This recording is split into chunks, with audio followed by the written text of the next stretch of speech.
Boa noite a todos, prazer recebê-los. Nós somos do grupo Sim. As informações sobre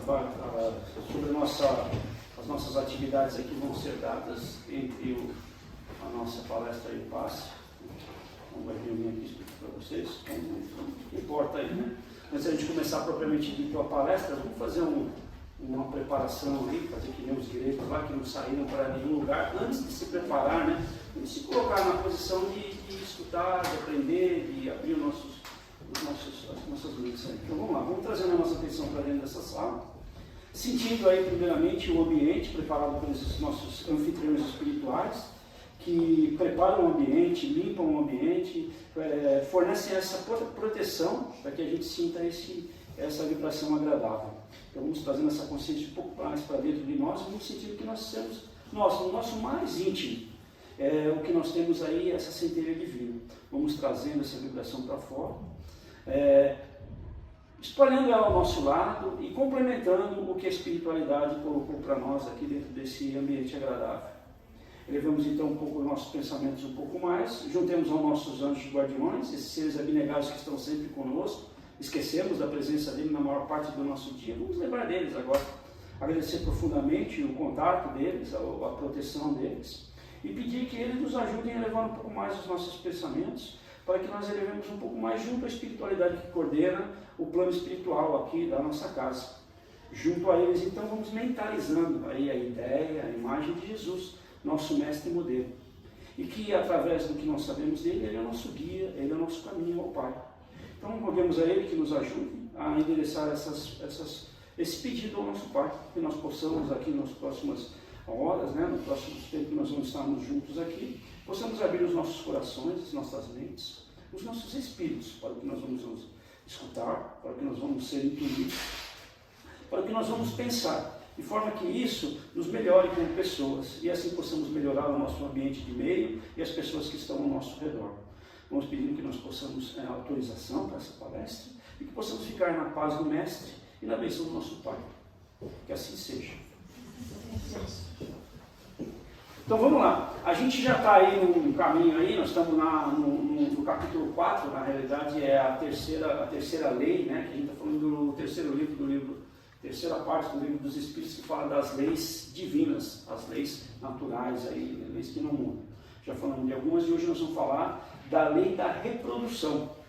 E é um capítulo pequeno, então vai ser fácil, o bate-papo da gente vai ser gostoso aqui, porque não tem muita coisa, né? E eu não vou brincar muito, porque não dá para brincar muito com isso, né? Então a gente vai tentar fazer um pouco sério aqui, vou tentar. Né? Então ele divide em 4 pontos interessantes: a população do globo, a sucessão e aperfeiçoamento das raças, obstáculos à reprodução, casamentos e celibatos. Na realidade são 1, 2, 3, 4, 5, 6. É isso aí. Então, sobre a população do globo, a primeira coisa que ele pergunta aquele negócio, ele está sempre perguntando, né? Então ele pergunta se a reprodução dos seres humanos é legalizada por alguma forma, né? Quando ele chama essa legalização, porque a gente está no capítulo das leis divinas, a ideia dele que ele pergunta para os espíritos é exatamente esse. Diz uma coisa: o homem lá em cima regulariza esse negócio aqui, tem uma coisa divina que coordena a reprodução, e aí os espíritos dizem que sim. Nós não sobreviveríamos se não existisse isso, né? Então eles já são meio que assim, tipo assim, o espírito fala: já vou falar tudo para ele não perguntar mais, mas ainda faz mais 10 perguntas a respeito disso aí. Então, a outra pergunta, que ele fica com um pouco de medo, ele pergunta se a população crescesse. Não, se a população continuasse a crescer do jeito que estava, estamos falando há 160 anos atrás, 1800, quando ele fez o livro, 1887, né? Se a população continuar crescendo do jeito que está, para quem não sabe, a população naquela época era 5 bilhões, certo? E ele já estava preocupado. Quer dizer, se ele estivesse aqui hoje, ele estaria com menos cabelo, ele já tinha pouco cabelo, mas ele estaria preocupado, porque nós temos quase 10 vezes mais, o ano passado chegamos a 8 trilhões, né? Então, ele já perguntou: e se começar a crescer esse negócio do jeito que está, como é que vai ser? Ele tinha essa preocupação, era uma pessoa inteligente, era uma pessoa que tinha dados de informações científicas, o cara era um professor naquela época, né? E aí os espíritos falam assim: não tem problema, Deus regula isso aí.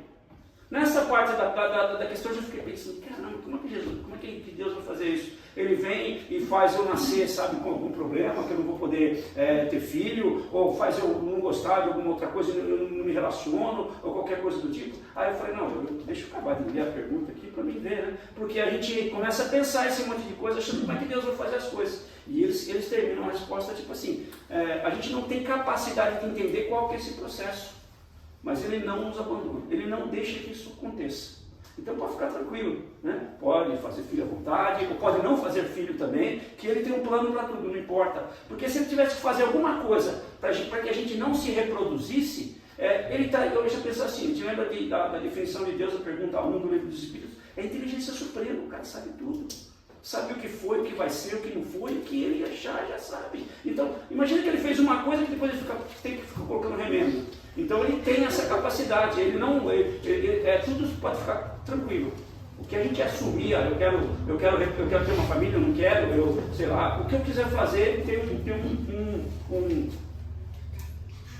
uma expectativa para isso que Deus, e a gente já lembra daquilo, eu gosto dos ditados, Deus escreve certo nas linhas tornas. Certo? Quanto mais que a gente queira fazer, tem alguma coisa para isso. Aí termina essa população do globo. Só são 2 perguntas que ele fala sobre isso. Então a gente vai entrar agora na sucessão e aperfeiçoamento das raças, né?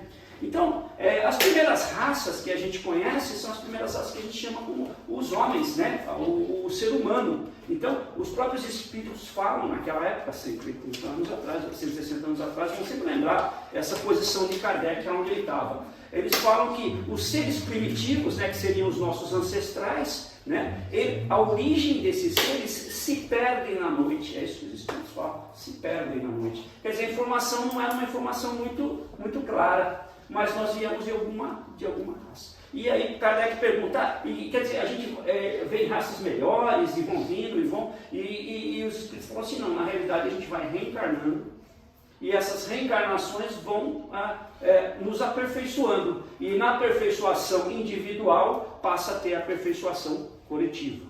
E essa coletiva necessariamente não é da Terra inteira, são em determinadas regiões.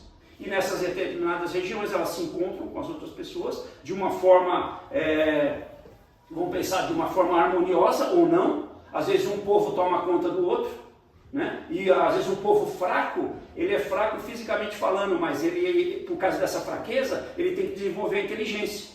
O povo forte conquista esse povo fraco e esse povo fraco ensina esse povo forte a ter inteligência. E esse povo fica mais forte ainda, mas com inteligência. E essa depuração vai melhorando. E eles perguntam, existem algumas, ele falando, né, de novo, vendo aí há 160 anos atrás, existem algumas raças que estão sendo eliminadas, né? O que vai acontecer com essas raças? Ele falou assim, o que vai acontecer com a gente também? Raças novas virão, que substituirão a gente. Na realidade não são raças novas, são seres humanos que estão reencarnando. Então nós vamos fazer esse rally-roll aqui, até a gente não tiver mais necessidade de encarnar fisicamente.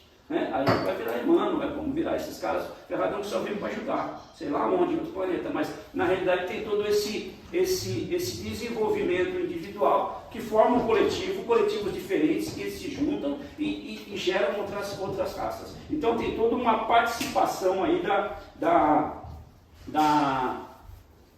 espiritualidade também, na hora que a gente vai reencarnar, porque no começo das nossas reencarnações a gente nem tinha tanta influência nas nossas reencarnações que nem a gente tem hoje. Hoje a gente quando vai encarnar já tem o nosso anjo guardião está lá e fala assim, ó, dá uma maneirada, não dá para você vir assim tão bonito. Aí você vem um pouco mais feio. Eu quero vir mais isso aqui. Então, eles vão dando uma dica para a gente, porque a gente não tem capacidade de escolher ainda uma estrutura para vir. Então eles dão umas dicas para a gente vir com o que a gente precisa, não com o que a gente quer. Certo? Então, isso eles ajudam também nessa parte. O interessante é quando ele fala dessa reestruturação, que a gente vem, evolui, daí reencarna de novo, nós estamos falando de 1887, foi quando o Livro dos Espíritos foi. Em 1889, não sei se vocês já leram a respeito, Charles Darwin escreve A Evolução das Espécies. E ele acha um link lá de que a gente foi vindo meio amebano, depois alfaçando, e depois saindo do mar, depois voltando para o mar de novo, e aí chegou onde a gente está aqui. Só que ele tenta trazer um caráter científico para a coisa, e ele não fala nada, não sei se vocês já leram o livro, mas ele não fala nada de Deus, não fala nada que tem nada disso. É uma coisa que foi acontecendo por fatos atrás de fatos, vamos pensar assim, cadê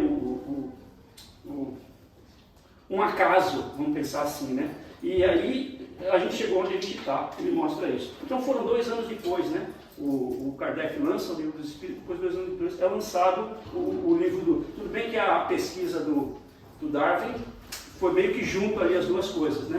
Então eu acho que um ou outro, os caras foram intuindo, os espíritos, é a hora de entrar agora, porque saímos justamente naquela época do iluminismo, né?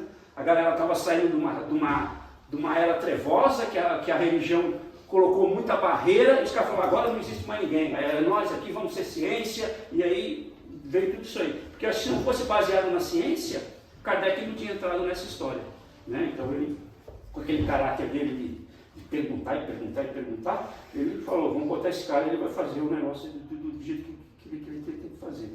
Então, aí eles perguntam assim, os espíritos ainda perguntam, não falando aí de 160 anos atrás.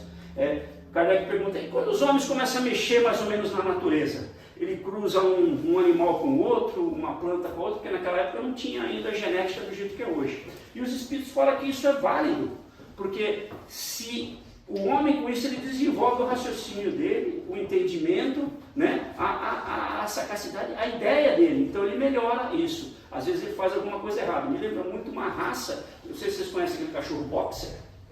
Então aquele cachorro boxer era para ele ser um brigador, né? Ele é um cruzamento do bulldog e mais um outro cachorro, que era um cachorro usado para rinha. Então eles falam, a gente pega o bulldog, que ele tinha uma boca, a mordida dele é muito forte, e ele é adestrado facilmente para ele ficar bravo, o outro também, e cruzado. E deu esse boxer. O boxer não tem rabo, já viu isso? Mas não é, eles cortam o rabo do cachorro, porque ele tem aquela cara feia, mas o rabo dele, sabe quando o cachorro está contente, ele não consegue, então os caras cortam o rabo dele. Ou seja, pegaram duas coisas ruins e saiu um dos cachorros que é um dos mais dóceis e mais reconhecido para tomar conta de criança. Então, quer dizer, vê como é que a turma do outro lado lá também está falando, vamos dar esses caras estão querendo fazer uma coisa, mas a gente vai fazer outra. Para ver que a gente não tem controle nenhum. Então, esse processo, né, Kardec fica preocupado, as pessoas estão mexendo aí nas plantas, nos animais, o que será que vai dar nisso aí? Né? É tudo uma evolução, está tudo dentro do contexto aí, a gente não precisa se preocupar muito com isso, né? E aí vem tudo isso, a gente volta para aquela segunda pergunta que eu falei lá, que o Kardec fala, Deus está no comando, pode relaxar aí, não tem problema, entendeu? Faça a sua parte, o outro vai fazer a parte dele e a gente vai chegar lá. Lembra muito aquele filósofo, como chama, jamaicano, o Bob Marley, que ele falava assim, né? Because never think little thing is gonna be alright. Todas as coisinhas pequenininhas vai dar certo, não se preocupa com isso não, faz a sua parte, beleza? Tá joia. Então a gente entra no terceiro tópico, né? O terceiro tópico desse capítulo é o obstáculo à reprodução. Né? E aí o Kardec cobre aí um monte de coisa com relação a tudo que é contrário à natureza. Aqui ele fala da reprodução humana, mas aí às vezes a gente tenta evitar que uma determinada raça de animal cresça. Ou a gente acha que está crescendo, né? Porque ele fica no fundo do nosso quintal, eu vou fazer alguma coisa para conter isso aí. Acho que, não sei se foi na Austrália, que não tinha, eles levaram o coelho, né? Levaram o coelho e não tinha predador lá, porque eles acharam que aí virou uma peste. Então, Deus, ele dá ao ser humano a inteligência, mas essa inteligência tem que ser usada para fazer uma coisa boa. Então, da mesma coisa que a gente faz alguma coisa com o nosso corpo mesmo, com alguém que está do nosso lado, com o ambiente de meio que a gente vive, a gente vai sofrer essas consequências dos nossos atos não pensados, para que na próxima vez a gente pense e não faça pelo menos o mesmo erro, né? Então eles trazem essa característica do homem poder mudar o ambiente de meio dele, mas com consciência. Senão a gente começa a fazer as coisas que a gente não aí depois a gente não vai ter, como é que se diz, jeito de arrumar o que nós fizemos. Um exemplo típico desse daí, agora todo mundo é especialista em fenômenos, como é que chama? Climáticos. Climáticos, né? Vem lá como é que chama? Um ar quente do meio, um ar frio, eles batem, uma parte passa da cordilheira, a outra desce rodopiando assim, e era para passar ali por sul, mas deu uma... E foi cair todas as nuvens lá no fundo. Não sei se vocês já visitaram o Lago de Itaipu, que é grande, é muito grande. Acho que a bacia que eles têm lá de água, a precipitação de água, a evaporação de água e a precipitação que tem lá é muito grande. Então, Itaipu só perde para uma usina na China, né? Quer dizer, é um mar, ninguém fez um mar lá, né? E aquilo não evapora, agora ninguém fez o negócio. Me lembra muito, até que eu dei uma palestra faz muito tempo atrás, então acho que já, sei lá, uns 15 anos atrás, e eu estava falando sobre exatamente mais ou menos o mesmo tema. Uma cidade do Canadá identificou que a quantidade de energia que eles tinham por causa da represa que eles tinham estava abaixo, cresceu a população lá, cresceu a população do Canadá, é difícil para caramba, mas cresceu lá na cidade e estava crescendo, não lembro o nome da cidade agora. Não é uma cidade famosa, mas é. E aí o que eles fizeram? Como ainda tem índio, os esquimó lá, aqueles caras, chamaram todo mundo lá. Falaram, como é que a gente vai fazer? A gente vai ter que aumentar o dique, fazer uma outra represa, tirar água do nada. Porque mexer numa represa não é fácil, né? A rua os caras já dão um trabalho no cara, mas numa represa. Aí os caras chegaram à conclusão, chamaram alguns especialistas, o que eles fizeram? Eles mudaram o modo de ser da cidade. Passaram a trocar, porque era uma cidade antiga, trocaram os eletrodomésticos, trocaram os tipos de luz, trocaram o modo de deixar a luz acesa, não sei o quê. E não precisou fazer outra usina, não precisou mexer em nada. Estamos de 20 anos atrás. Né? Quer dizer, se eles chegaram a uma posição dessa, qualquer um pode chegar. Né? Eu preciso de uma luz acesa na minha casa, eu desligo, sei lá, e hoje você desliga tudo. E aí desliga o negócio, você não tem mais que ficar. Daqui eu desligo a luz de casa, não posso desligar hoje porque eu deixei o celular em casa. Mas poderia se tivesse aqui. Ou seja, a gente tem um recurso muito grande, mas acaba não usando, né? Tem esse recurso, mas todas as luzes ficam acesas. E parece que não, deixa uma luz inteira, já fica ocupando alguma coisa aqui lá. Então, o homem não é só na reprodução humana, mas na reprodução do meio ambiente em volta. Se a gente não cuidar disso aqui, nós estamos atrapalhando outras reproduções. E aí fica difícil, né? Essa influência também acontece nos animais, né? Tem alguns animais da cadeia alimentícia lá que eles são os bonzão, né? Então eles comem os outros que estão. Imagina se tivesse leão comendo zebra lá na savana. Hoje tinha zebra passando aqui. Eles iam passar para o mato, porque não para aquele negócio, os caras não fazem outra coisa. Mas aí o leão não, ele é um modo. É feio ver comer. Mas e tem essa também. O leão, a zebra fica ali, ó, e o leão fica aqui. A zebra não corre do leão, não. Ela sabe que vai morrer um dia, né? Mas talvez não seja meu dia hoje, ela está lá na boa. E o leão também não vai lá e não come todo mundo, não. Eles vão lá, comem uma zebra e ele dorme 3 dias lá. A gente não. A gente vai lá, come uma picanha. Vou falar picanha, porque o cara me passou o endereço, vou comprar uma picanha. Aí depois a gente vai lá e come outra picanha. Depois a gente come outra picanha, depois come outra picanha, come outra picanha. E a gente não é que no leão que fica descansando. Ele matou 10 zebras para pegar essa picanha. Então, esse controle, essa inteligência que Deus deu ao homem, não é só para controlar a reprodução dele, mas é para controlar também a reprodução dos outros animais que servem o homem, né? A gente já fala, o Espiritismo chama os nossos animais de nossos irmãozinhos menos esclarecidos, né? Apesar que a gente acha que tem muita gente que parece mais animal do que o próprio animal, certo? Você vê pessoas fazendo coisa que animal não faria. Então, a gente pensa nisso aí, tem que ser sempre aí é um parágrafo à parte aqui que ele colocou sobre esse obstáculo à reprodução de Kardec. Eu falei que podia fazer à vontade, mas não é bem assim não. Ele fala aqui assim, ó, os espíritos dizem que o impedimento da reprodução para a satisfação da sensualidade somente mostra a predominância do corpo sobre a alma. Eu não estou preocupado em fazer, mas aí a gente vê, aquele que está querendo ser espiritizado não faça tanto, faça menos um pouco, né? Para balancear aí o corpo e a alma, certo? Porque a gente não necessita de determinadas que as crianças nascem, certo? Senão não tem jeito. Então nós entramos aí no quarto tópico, que é o casamento e o celibato. É interessante que eu estou com uma tradução nova, não sei se aqui, você já comprou esse livro aqui, que é o livro de... Eu estou com esse. Né? Então, esse aqui tem umas palavras, eles tiraram aquelas palavras todas difíceis que tinha e colocaram aqui. Mas aqui eles fazem uma observação. Eu vou falar do casamento e celibato, né? Ele fala aqui, o celibato é o ato de se manter solteiro, não se casar. Né? Eu tenho minhas conjecturas. Celibato, que a gente conhece, é quando o próprio, a gente pensava assim, né? A abstenção por toda uma vida, assim, eu só vou me abster uma semana, mas eu sou celibatário. Não, você se abstém por toda a sua vida para se dedicar a alguma coisa para ajudar alguém. Né? Eu não vou casar, então, mas vou ficar pegando todo mundo. Não posso. Né? Eu não sou celibato nessa ponta. Então, a gente tem que ter esse tipo de coisa. Os espíritos avisam que esse sistema de celibato aí é importante se a pessoa fizer isso com algum incentivo. Eu vou celibato, não vou fazer nada, vou lá numa montanha, vou ficar lá dentro daquele negócio. O que eu trouxe para o mundo? O que eu melhorei? O que eu melhorei eu? Fiz lá a meditação, alcancei o 5º grau, que esses caras falam, mas e aí? Quem eu ajudei? Quem eu fiz? Quem eu não fiz? Nada. Então eu parti do ponto de vista que eu estou me preocupando comigo. E aí fica difícil a coisa, né? Eu não vou melhorar nada. Eu só me melhoro quando eu faço alguma coisa para alguém. Então, que é o amor que Jesus prega, né? O amor ágape, o amor ação. Eu fazendo alguma coisa para alguém. Se eu fazer só para mim, não é. Não é ágape. É um autoajuda. Então, ele fala que, mesmo que você tenha um motivo próprio, você tem esse motivo próprio, eu quero ser celibato, mas isso aí não traz nenhum mérito perante a lei da reprodução, a lei da divindade.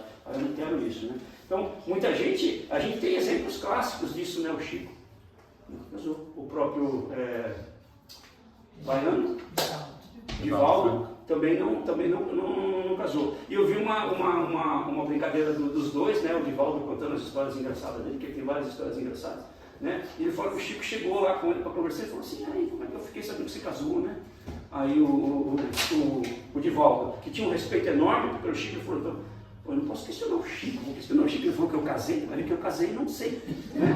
E aí ele fala desse jeito mesmo, que eu casei não sei. Mas Chico, eu acho que não sei, eu não vejo, será que eu tenho alguém aqui que eu não estou vendo? Que, não, a minha mentora não quer doutorado, e ele deu todo aquele negócio todo, mas aí ele fala o seguinte, né? Não, é a sua angina.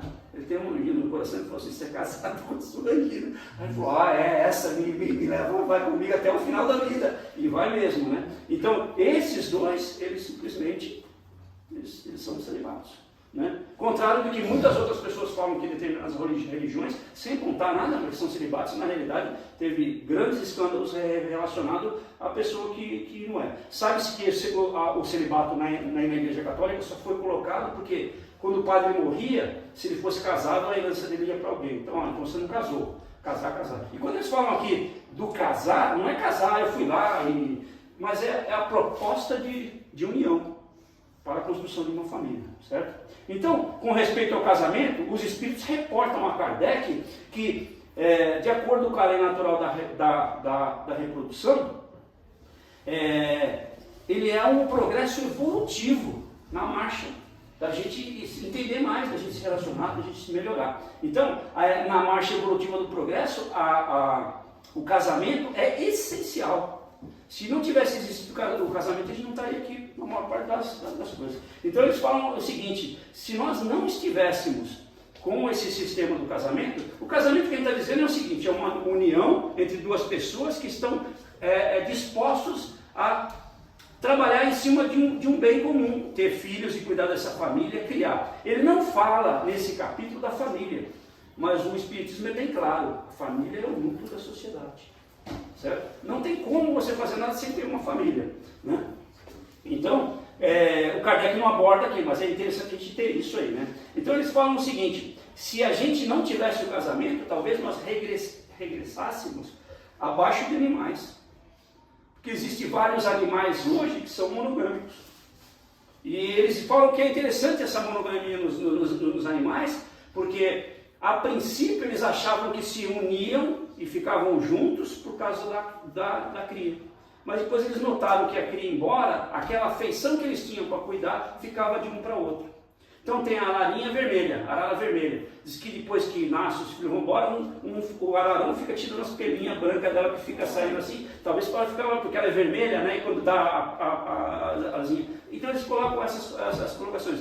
São vários, né? Tem o lobo, tem toda essa linha de lobo, eles são monogâmicos, acho que é o golfinho, algumas espécies, o falcão, algumas espécies, essa linha de lobo aí, são os cães selvagens, a coruja, o cisne e aqui tem o macaco. Os patinhos aqui, a gente sempre vê, muitas aves, né?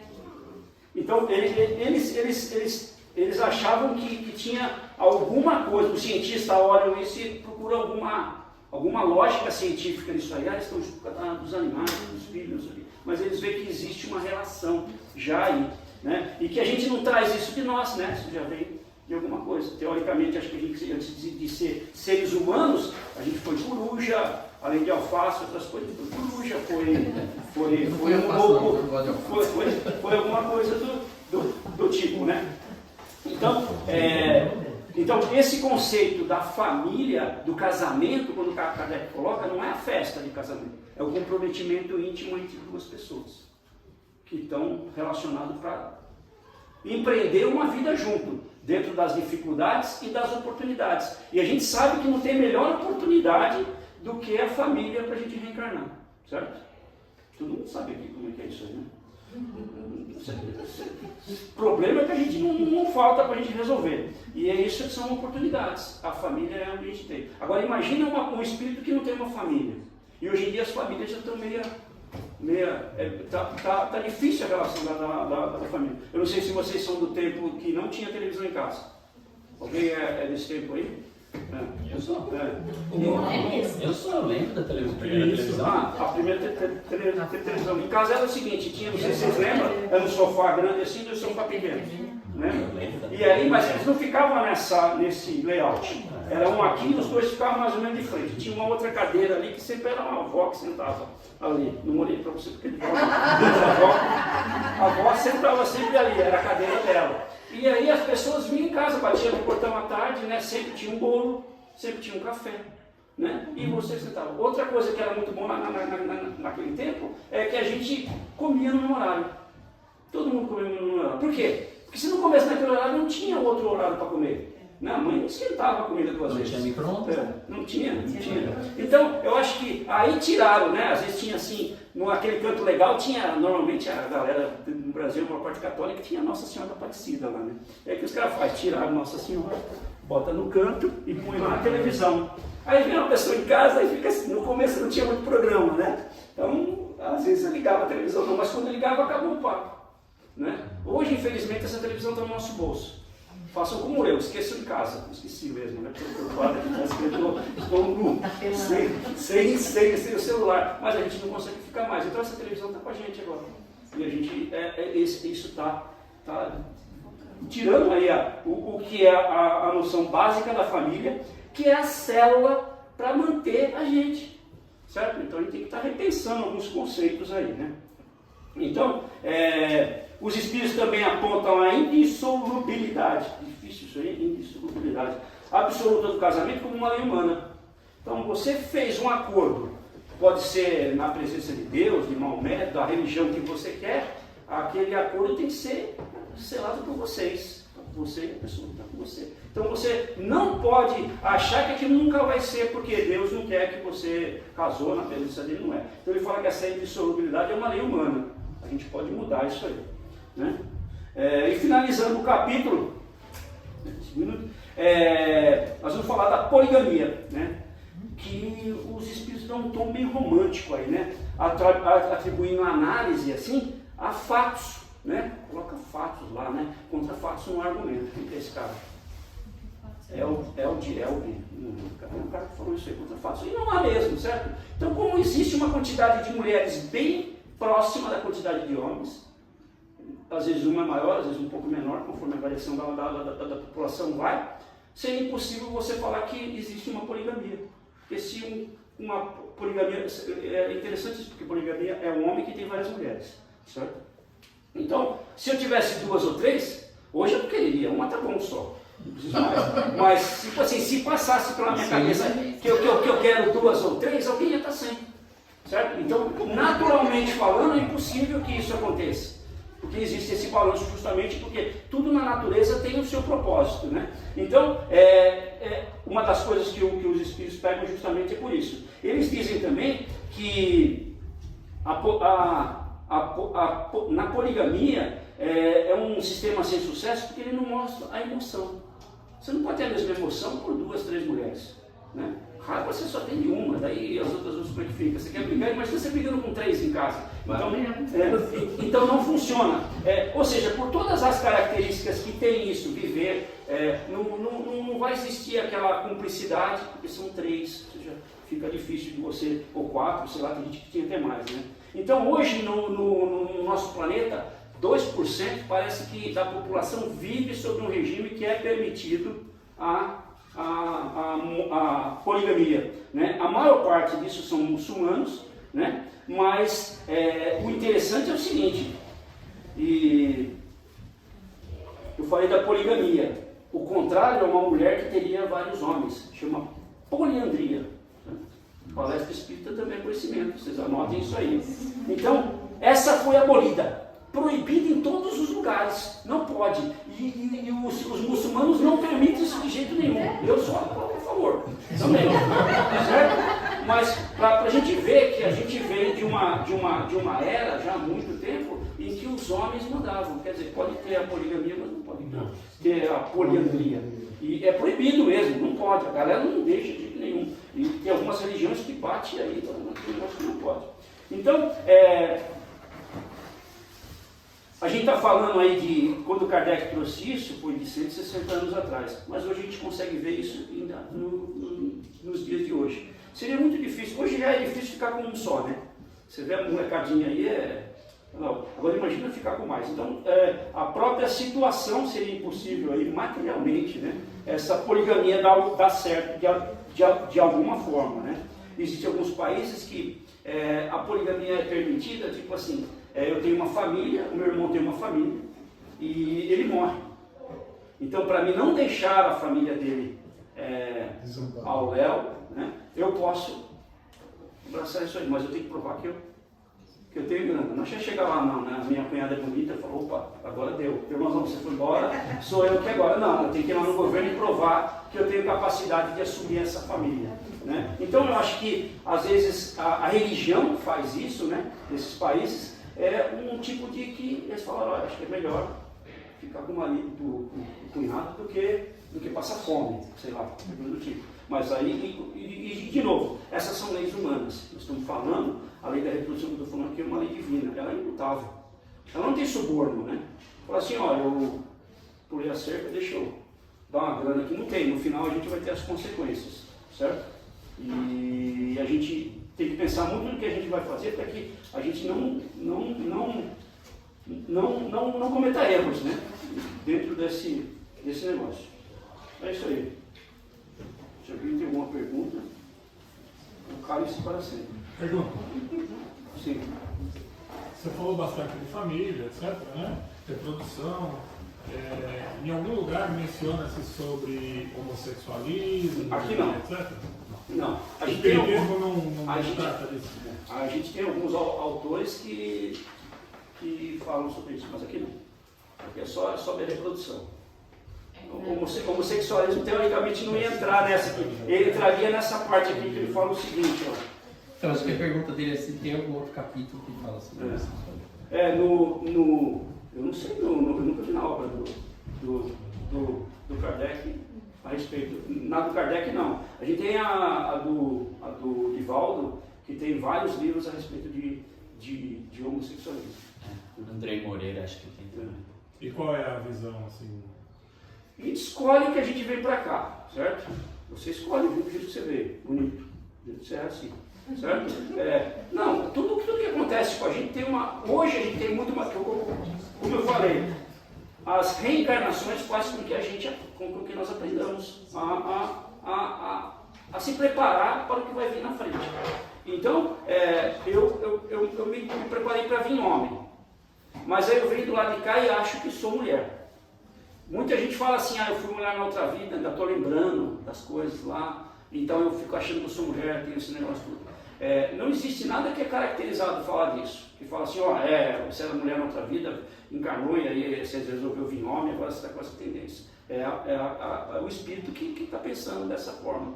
Então, como você veio e gastou toda essa energia para você vir do jeito que você é, bonito, do jeito que você quer, aí você acha que você é uma outra coisa.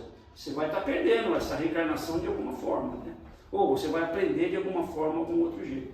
Então, são vários as correntes. Tem gente que, no plano espiritual, eles falam que o espírito não tem sexo. Mas esse espírito que não tem sexo é o cara lá em cima, entendeu? Porque quando você desencarnar aqui, você é você do outro lado lá. No mundo você vai lembrar de uma outra encarnação, vai ter uma outra ideia, você vai tomar aquele corpo. Que é o que Emmanuel faz. Ele pega uma imagem dele lá e não tem contrário, mas o cara já tem um certo nível, né? Faz sentido o espírito não ter sexo. Imagina um outro planeta, onde o corpo biológico dele está sendo diferente. Ele não tem 2 sexos, tem 3. Então não faz sentido o espírito não ter sexo. Por isso falam que o espírito não tem sexo. E está correto. É interessante, né? E não tem problema ser homossexual. O importante é seguir as leis de Deus, os mandamentos, perdoar os inimigos.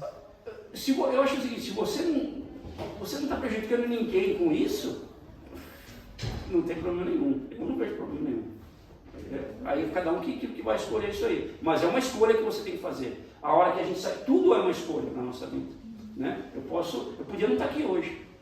Mas dentro vocês... do plano dos 7 bilhões deve estar considerado, né? Então, a gente é o caso. Agora, o importante é o que a gente faz com isso. E aí sim, aí eu acho que a gente pode daí você ter. É o que ele fala, você ser antes disso, o celibato.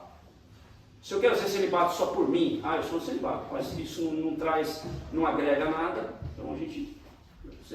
Você perdeu uma encarnação sendo celibato. Aí eu sou monge numa caverna lá. Cheguei ao Nirvana, mas não ajudei ninguém, não fiz nada de bom, então eu tenho um certo problema. Certo? São várias as direções aí que os espíritos dão para o homossexualismo. Seria interessante fazer uma palestra a respeito disso. Né? Deixa eu isso aí para vocês, para a gente fazer. Mais alguma pergunta? Então vamos encerrar. Então vamos agradecendo profundamente a oportunidade de estarmos aqui juntos, a oportunidade de ouvirmos, a oportunidade de pensarmos, a oportunidade de falarmos, que as energias que nós aqui conseguimos alcançar, que elas possam ser aí espalhadas para toda a nossa vizinhança aqui, para as pessoas que estão precisando, que nós mesmos possamos carregar um pouco dessa energia, para que nós possamos hoje ter melhor do que nós fomos ontem. E todos que se achegarem de nós, quando nós saímos daqui, eles possam sentir essa energia de uma melhor forma e se melhorarem também. Que nós possamos ficar na paz do Mestre e na bênção do Pai. Que assim seja.